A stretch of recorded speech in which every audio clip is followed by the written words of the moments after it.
The universe of the illegal wildlife trade is often bizarre and baffling.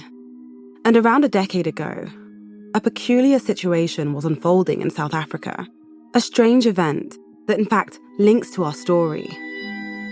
It's when private investigator Paul O'Sullivan went undercover. Having spent a number of years in the intelligence game, I know how to get information. He was undercover in a massage parlor. Obviously, I wasn't interested in the services that she was offering. Paul was there to speak with one of the massage therapists. I put some money on the table and I showed her a copy of the photograph of her standing next to the dead rhino. I said, I know you didn't kill that rhino. I want to know what happened. It's a long and winding road that led to Paul being in this situation, confronting a masseuse about shooting a rhino. And it begins in 2010, when a friend called Paul to tell him that a family of rhinos living on his private land had been killed for their horns. And he was crying his eyes out. And he said, Paul, these bloody bastards, they shot 4 of my rhinos. Paul is a criminologist and runs his own private forensic investigations company out of Johannesburg. So the friend wanted his help. We need to see if we can catch these buggers.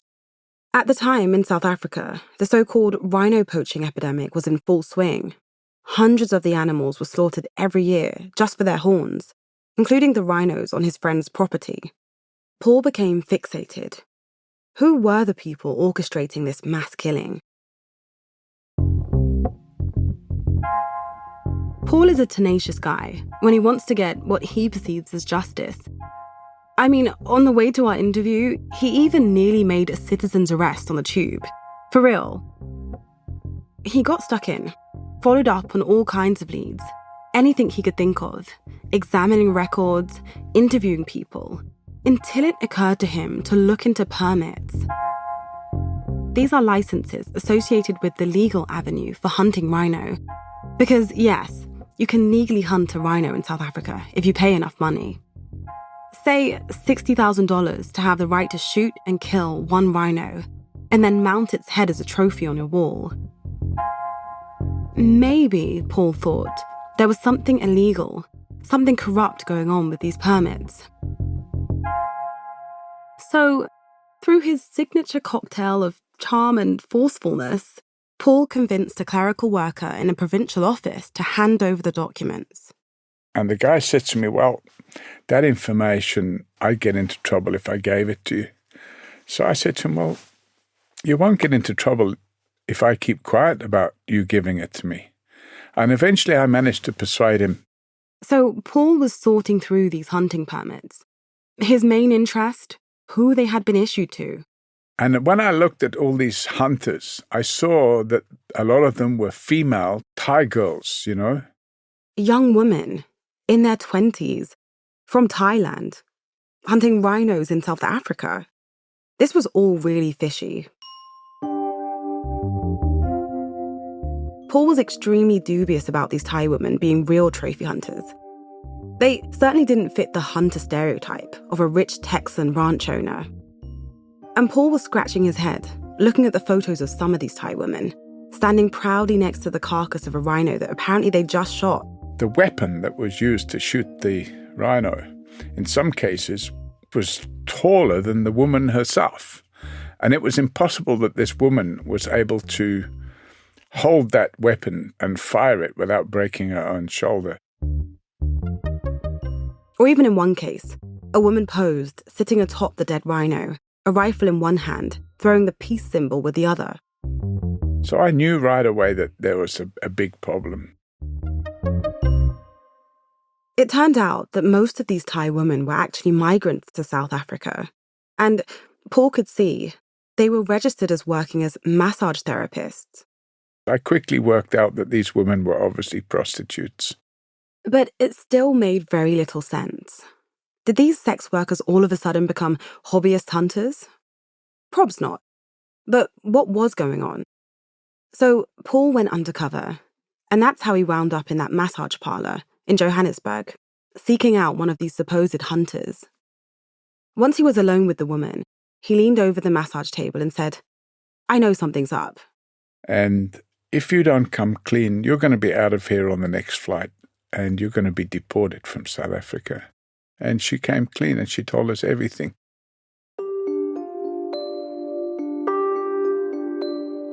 The woman told Paul that she had been a victim of human trafficking. When she landed in Johannesburg from Thailand, her passport was confiscated by her trafficker, and she was forced into sex work to repay her so-called debts. After that, she was offered another way to make cash, to pretend to shoot a rhino. Why, you might ask? Well, it was all about exploiting a legal loophole. See, as I've already mentioned, at the time in South Africa, there was a law that if you're a sportsman with a permit, you can kill one rhino legally per year. And you can take that one taxidermied rhino and its one horn home with you. And again, you can do that only once per year. Seeing this, a trafficking syndicate came up with an idea. If only they could find people willing to put their names on the paperwork. Well, then they'd be able to ship out rhino horns and make tens of thousands in the process. And who did they think was vulnerable enough to agree? These Thai women. It would all look perfectly legal. Each time, a professional hunter would be the one to actually pull the trigger. The woman would take a photo next to the rhino carcass. The syndicate would take control of the horns, and then the woman would go back to the massage parlor. We were able to track down something like 35 young Thai strippers / prostitutes who had become hunters in their spare time. Meanwhile, they hadn't shot anything. In the end, the rhino horns would wind up in Laos and eventually would be illegally sold as a form of medicine across East Asia for up to 4 times the price it cost to hunt the rhino. That means whoever was behind this would have made in the region of $3 million from the deaths of 35 rhinos. And so, who was the conductor of this complicated racket? A fella called Kasavang. A Laotian mobster called Wisay Kiosavang. All signs pointed to him being the head of a vast international wildlife trafficking syndicate, the one profiting the most from this scheme and fueling a lot of the poaching of rhinos in South Africa. And as Paul saw other big traffickers arrested, Kiosavang's name just kept coming up and up and up. The trail always leads back to him. He's the common denominator on all the big traffickers that are picked up. Kasavang, without a doubt, is the head of the largest wildlife trafficking syndicate in the world. Reportedly, from his Laotian headquarters, Kiosavang had organised the slaughter or smuggling of hundreds of thousands of animals or their parts. We're talking ivory, pangolin scales, tiger cubs, rare turtles, and of course, rhino horn, trafficked from all over the world to Asia. He's made tens of millions of dollars in the process. I'm still convinced that Kasavang is the queen bee. No doubt about it. Law enforcement and NGOs have known this for years, but Wisay Kiosavang is still at large. Despite the US government issuing a $1 million reward for information leading to the dismantling of his network. The Thai women were one way Kiosavang was getting rhino horn from Africa to Asia, but it was just the tip of the iceberg in terms of his suppliers. He had another venture involving Thai Buddhist monks who ran a zoo and meditation center who'd supply him with big cats. And then there was his connection to East Africa. A big boss there, supplying him with illegal products from that region. I'm satisfied that actually Chroma was a sidekick of Kasavang. Mwazu Karoma, the guy who Wolf was after, one of the heads of the Enterprise Syndicate, he was also supplying Kiosavang. In fact, if you go back to 2017, Chroma had just been arrested. He was at that house with 1.3 tons of ivory. This is that very first arrest of Chroma, the case that ended up falling apart in Uganda. But back when he was initially captured, investigators found other things at this property than just ivory. They found receipts. Cecile Neal is the French analyst from the NGO Eagle who was in charge of sorting through these documents. We had one receipt from one of the company called Vanessing. So it's one of the company of Vixé who sent to Chroma money. That was pretty obvious. This is how big Chroma had gotten. He was an associate of Wisei Kyosavang, a guy nicknamed the Pablo Escobar of wildlife trafficking. Despite being wanted by the US government, it's not clear how active Kyosavang is these days. But I imagine him like a puppeteer, and his puppets are the people and animals being exploited to make him richer, playing out the deadly and tragic show of killing and smuggling animals. Plus, all the human collateral, human suffering happening too. And, well, to stop Kyosavang, you'd have to cut the strings that give him power over these scenes. And I imagine Chroma to be one of these strings, his link to East Africa. So, back in 2018, it was up to our guy, undercover agent Wolf, to do just that. Find a way to cut off a major cross-continent supply stream of dead wildlife. Find a way to take down Moazu Chroma. From the teams at Luminary, Dream Crew, and Novel, this is The Wildlife. I'm Runako Celina, Episode 6, Grab the Bullshit by the Horns.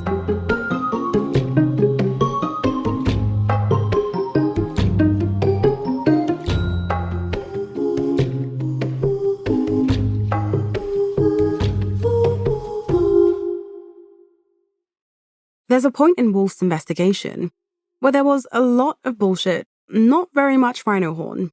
It was mid-2018. At this point, it was clear. Amara Sharif, Mansour Sarur, and Moazu Chroma were powerful wildlife traffickers in East Africa, the kind of men who could send products like rhino horn around the world to some of the most notorious people in the industry, like Wisei Kyosavang. By 2018, US law enforcement knew that. Between the details recovered in the arrest of 2017 and Wolf's undercover work, they now knew a lot about their syndicate, the Enterprise. But in terms of making a case, they couldn't do much with that information. They needed hard evidence to link Chroma, Sharif, and Mansour to the United States. Undercover recordings that clearly showed them masterminding shipments of illegal wildlife products to New York. Once the Fish and Wildlife Service had that, well, only then could they arrest these men, knowing they probably had enough evidence to prosecute them in an American court. Like you heard in Episode 3, the first thing was picking the horn. And not just any horn. You know, the best one. Mansour was sending Wolf photos of rhino horn, being like, "Do you like any of these?" Hello, yes, how are you? Yeah, I'm fine, I'm fine. Here's Wolf on the phone with Sharif talking about it. Mansour just sent me those pictures. You have seen the item, it's very good quality. Very nice quality. So, like flicking through a Costco catalogue for animal parts, Wolf said, "That one's good." They managed to bring a good horn at the price we negotiated.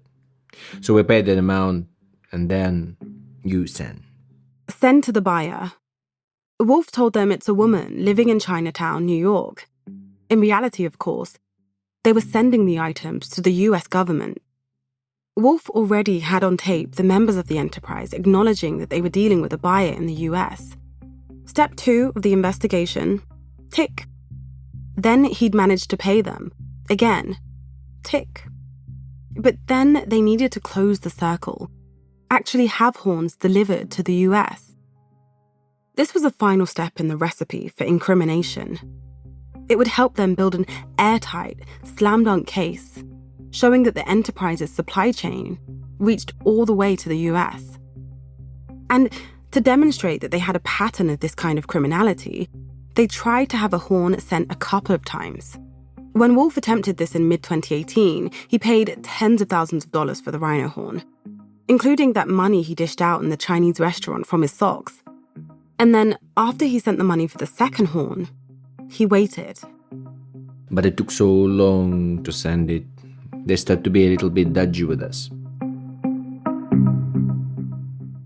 The delays in sending this horn were taking a suspiciously long time. But Wolf had some intel about why this might have been happening. The Fish and Wildlife Service had other undercover agents working in East Africa. And it looked like photos of this particular horn were doing the rounds. And the same pictures were being sent to each other. Cromer's gang was trying to sell the same horn to multiple people at the same time. So we start to see, no, it can't be possible. Are these recent pictures or old pictures? Wolf wanted hostage-style photos with a newspaper next to the horn to prove that Cromer really had it. Can you ask your brother to send me a picture of the item with some newspaper of the day so she can be relaxed that the item is still there? Okay. I will tell him definitely to do that. Okay. So then when he sent the picture, it was not the same horn. The horn they'd forked out tens of thousands for was gone.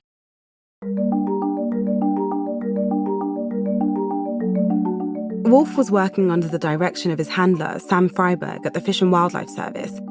And Sam's like, seriously? After all that money changed hands? No deal. Turned out that this horn we bought was already sold. And so we were like, okay, well, do you have more or are you going to give us our money back? What's the deal? This was not a position Wolf wanted to be in. He was not in the business of just giving traffickers cash with nothing in return. He started to lose it, especially when he was talking to Mansour. You also gonna do like this. Oh, I have this sugar to sell you. Okay, bring me sugar. And then you bring salt. With the money I have, I need to buy something. Now. The months rolled on, and still, no horn. This process taking such a long time, did it ever get to the point where you were worried that Fish and Wildlife wouldn't be able to kind of continue financing the case? There was definitely talk that if he doesn't get you a horn, what are you going to do? The operation was in crisis. They really needed every bit of evidence they could get. Like that big shiny horn this kingpin was supposed to have sold them, which was now nowhere to be found. So Wolf is like, this needs an intervention. So he heads to Kampala, the capital of Uganda, to meet with Mansour and Koroma face to face. It's a crucial moment where he needs to straighten out what the hell is going on.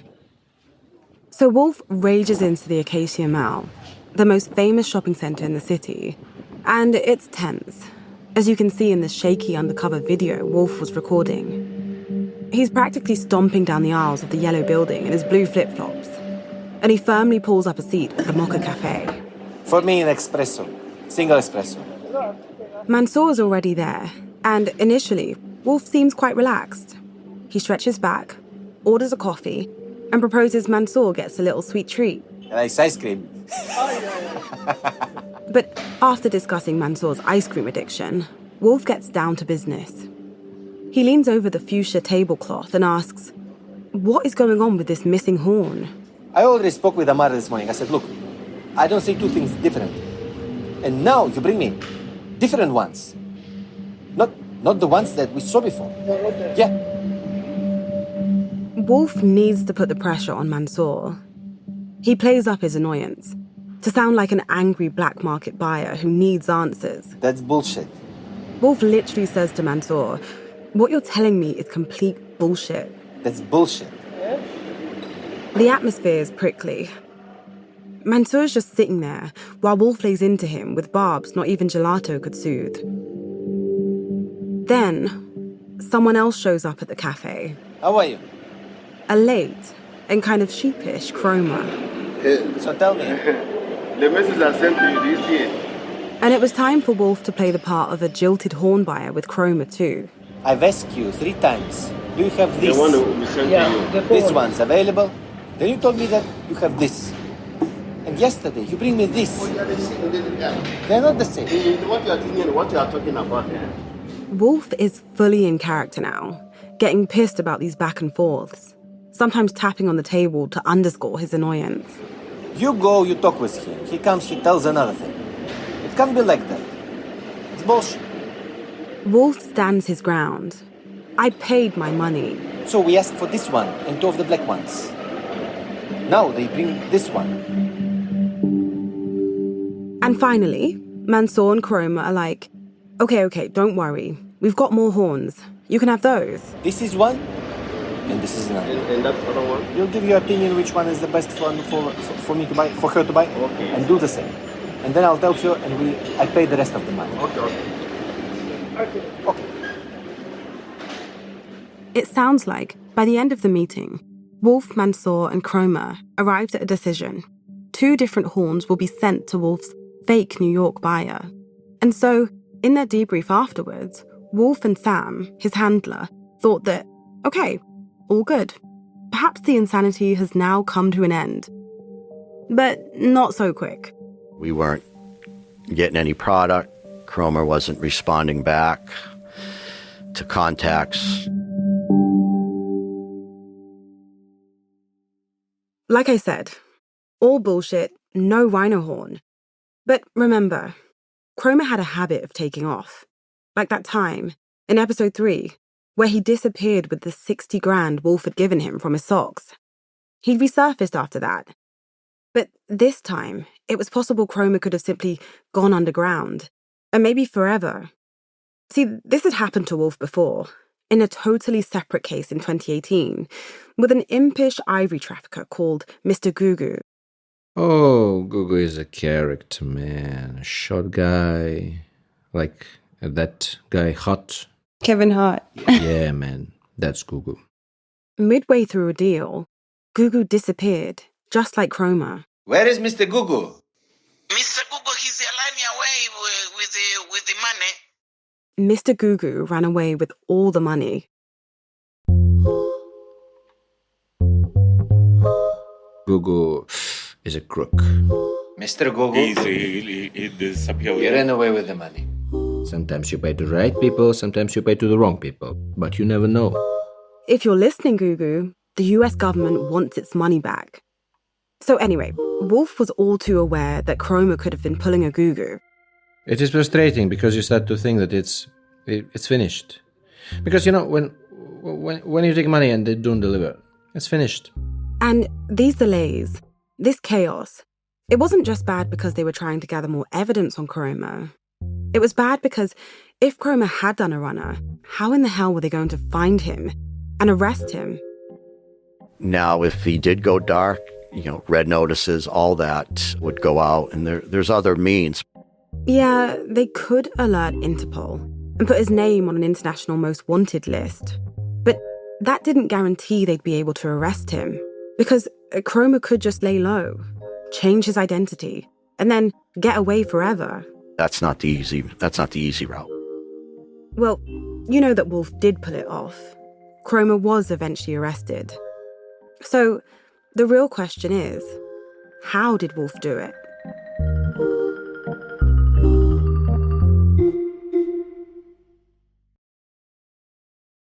As this kind of operation is underway, I just wondered how big a part of your life it became. Did it feel like it was kind of seeping into your personal life or your downtime? Did you have downtime? No downtime. Wolf and Sam's investigation into Chroma, Sharif, and Mansour would go on for around 2 years. It was the center of their professional focus.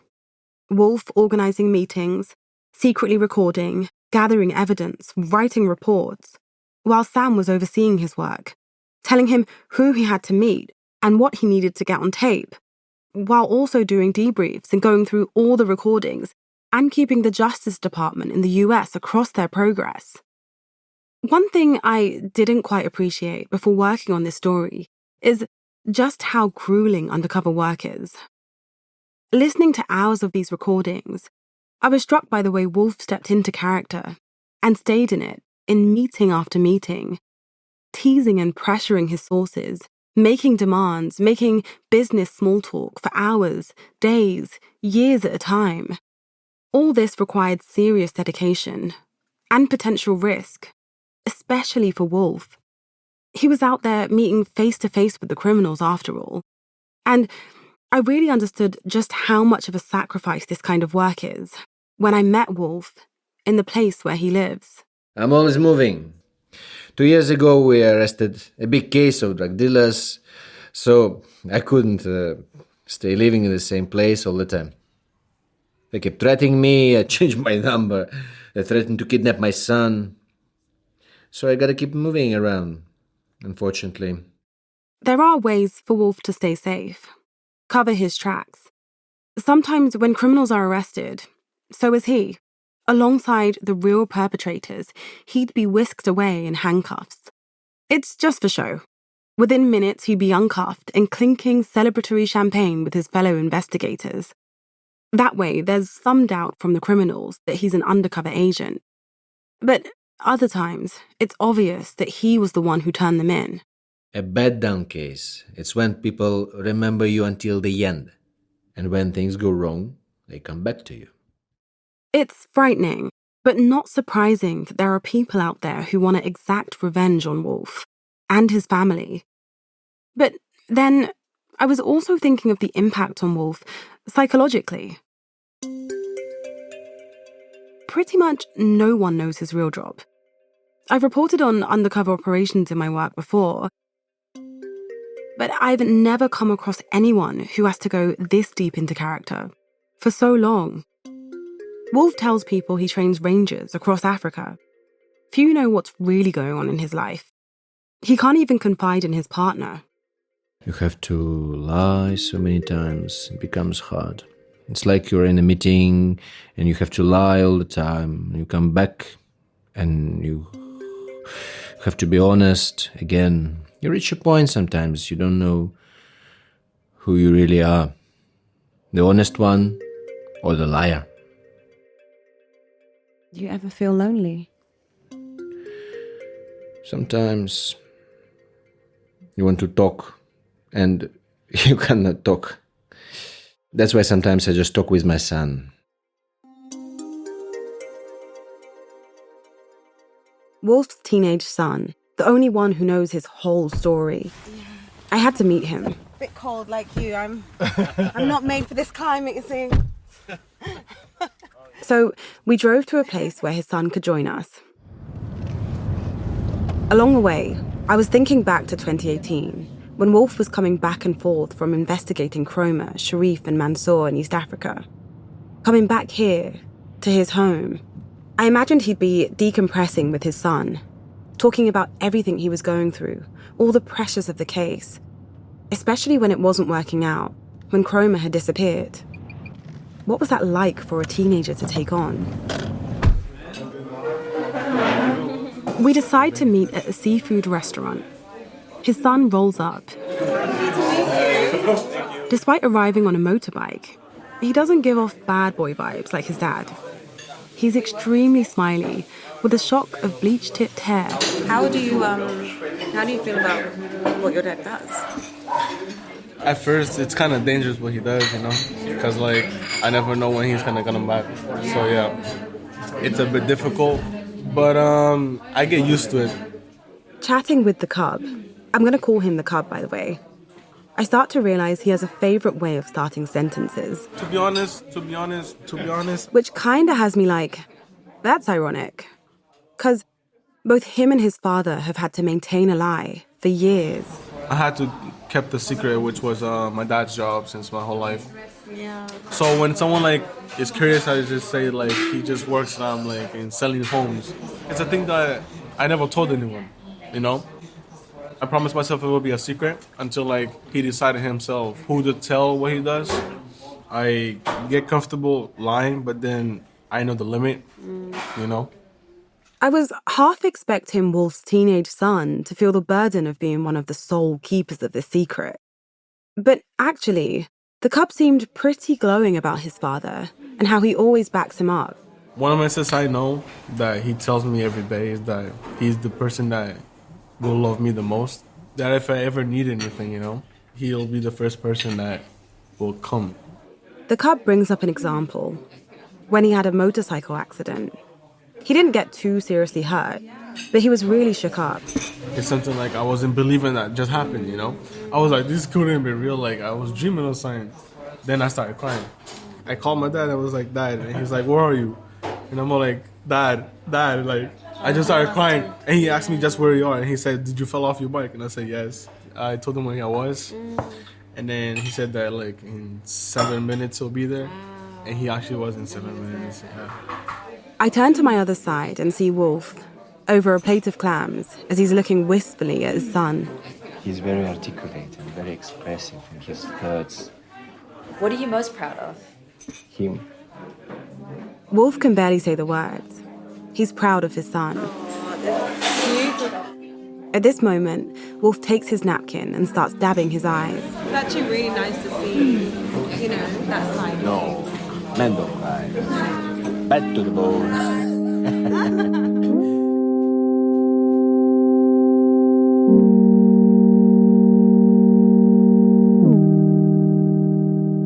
As we finish up our food, Wolf wiping away his tears, it hits me the intensity of this double life. I may have been the first person ever to ask him how it is for him to try to compartmentalize his identities, almost like a split personality. One as a protective father, welling with emotion. The other, bad to the bone, a ruthless wildlife trafficker, willing to do whatever it takes to close a deal. It's very hard to have double life. And when you work home, like, for example, I'm here now, and bad guys call, and I have to put the recording, work, come back here, as nothing happened, you know? You mix your personal life. After so many time, it starts to become double life, 24 hours a day. So, sometimes it's not easy.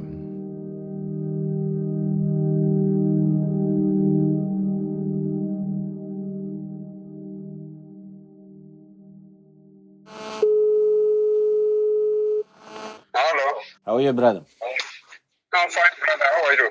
So, back in 2018, Wolf was doing just that, living a double life. He was at home, switching between being a dad and then also doing undercover work remotely. He'd be sitting on his couch, calling up Sharif, being like, "It's been months. The buyer in New York is waiting for the rhino horn. Chroma's gone off the radar. What's going on?" I was speaking with the buyer, and the buyer is not happy, as you can imagine. Okay. So she said, if you cannot ship it, just give us the money back, because you cannot do business like this. I understand your point and your position. He wasn't getting any good answers. But Wolf is persistent, and he's a master manipulator. He'd already figured out Sharif's weakness. He was a family man. And then he discovered what makes Mansour tick. Money.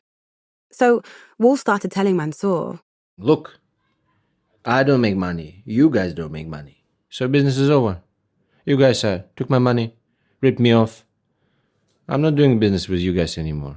If you do a good business with someone, you keep doing business with this person and making money. If you do a bad thing, he just walk away and you don't make any more money. Wolf knew that this would get to Mansour. The prospect of losing more business, more money in the future. Isn't that true? If you don't make more money, the person just go. It seemed that this technique was working because it appeared to be causing fractures in the enterprise syndicate itself. Because Mansour was getting frustrated at Chroma about the delays too. Mansour started turning on Chroma. Mansour also pissed off with Chroma because Mansour, it was always hard business kind of person. Always correct. You say white is always white, don't change color. And he helped me pressuring Chroma to send the horn. He even said to Wolf, "Look, between you and me, Chroma's pulling your leg. You're going to be waiting for this rhino horn forever." I'm just waiting for them to send me the confirmation. I'm telling you the truth. These people will not send this thing today or tomorrow or any day. What? Please be tough. Okay. Tough with them. Okay. Mansour was clearly anxious at the prospect of losing business. So he told Wolf to be tough with Chroma, because that's exactly what he was doing too. Mansour was threatening him going there after his family and his kids if he doesn't ship it out. Mansour said he was going to hurt Cromer's family, the family of his so-called business partner. But remember, this ice cream-loving trafficker, Mansour, also enjoys watching videos of people being mutilated. And I'm just speculating here, but perhaps he was playing on Cromer's weak spot, the idea of losing family. Because, as the story goes, Cromer started out life in Liberia. That's where he was born 5 decades ago. But then the country's civil war hit. As a young adult, Cromer's parents and his 3 siblings were killed. He only survived because his uncle put him in a UN refugee camp exactly 1 year before the massacre of his village. He ended up migrating to the opposite side of the continent, East Africa, Uganda. We're not sure how close Mansour and Cromer were, how much each knew about the other's personal life.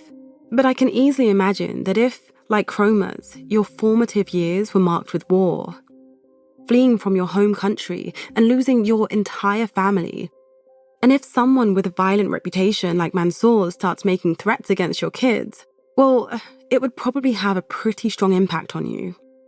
Whatever threats Mansour made, well, they seemed to work on Cromer. Finally, they sent it. The horns that Wolf had been chasing in circles for months. Finally, Cromer had sent them on their way to New York City. If they managed to get there, it would be a crucial piece of the evidence puzzle falling into place. It was exactly what Fish and Wildlife needed to take the case to the next and final level. Then Wolf gets a text. Cromer sent a picture of the package and it was shipped out. Hey, I received the document. Oh, sorry. So it will arrive in the evening. Yeah. Okay, brother. Okay. Thank you.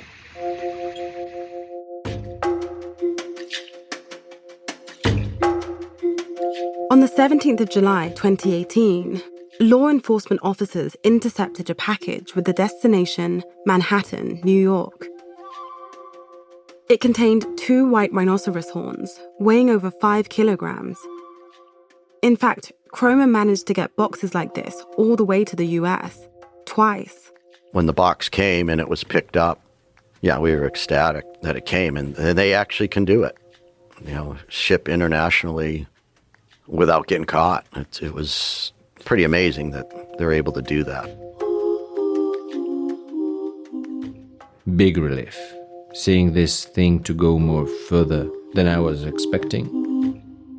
It confirmed what they had already been sure of, that these were traffickers with the connections and savvy to smuggle goods like this internationally, not just to Kiosabang in Laos, but also to the US, evading detection and perhaps bribing the right people along the way. And they'd also used cunning methods to disguise their items.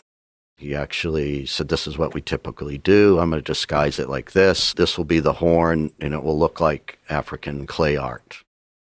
As promised, the horns were indeed sealed inside clay statues. According to investigators, Cromer had other concealment techniques too, hiding ivory or rhino horn in containers of dried seaweed, tea, or even frozen mackerel. Yuck. It provided great evidence for us on what they're doing is bad because they're hiding it, for one. They know they are breaking the law, and this is how they're avoiding it. On top of this shipment being a massive step in the investigation, it also opened doors between Wolf and the Enterprise for more business. Afterwards, they started to really let down their guard. They trusted Wolf, because clearly he was a good business partner, with money to burn. And, crucially, no one involved in the deal was getting arrested. So things started to escalate. They were saying, things are working. We want to go bigger now. The Enterprise really started to release the trafficking handbrake. So we started to negotiate 1 ton of tusks. 1 ton. $1 million worth of elephant ivory.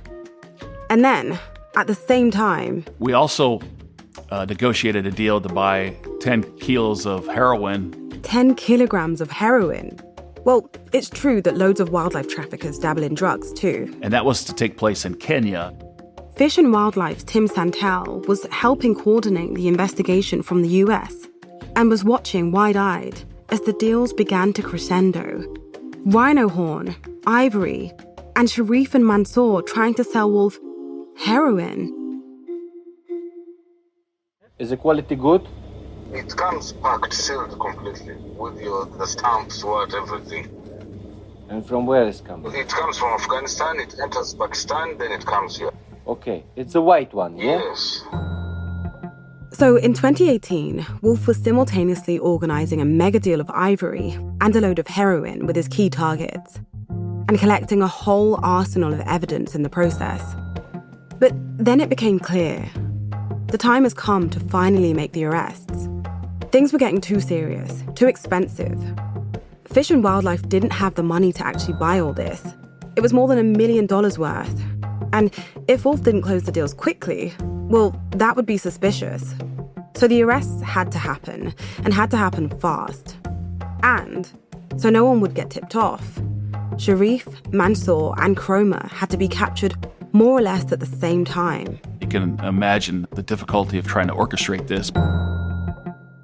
3 arrests across 3 countries. That's a hard time. Compared to that, everything before was so easy. So on the next episode of The Wildlife, It really reminded me of like a Jason Bourne movie. There were so many things that happened. There were so many challenges. it's Takedown Day. We're nervous as heck. It's go time.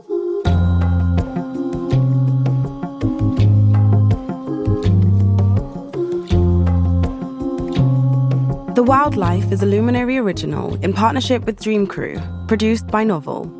It's written and hosted by me, Runako Celina.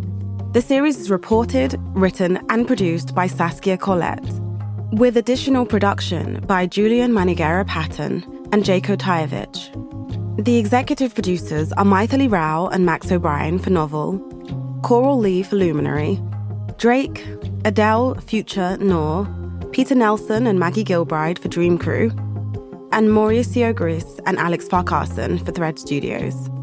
Research by Madeline Parr. Sound design mixing and scoring by David Smith. And original music composed by Jake Long. Music supervision by Nicholas Alexander. Production management by Cherie Houston and Charlotte Wolfe. Fact-checking by Dania Suleiman. Jamie Lines is head of creator and content operations for Luminary. The voice of Wolf is Ivan Ivashkin.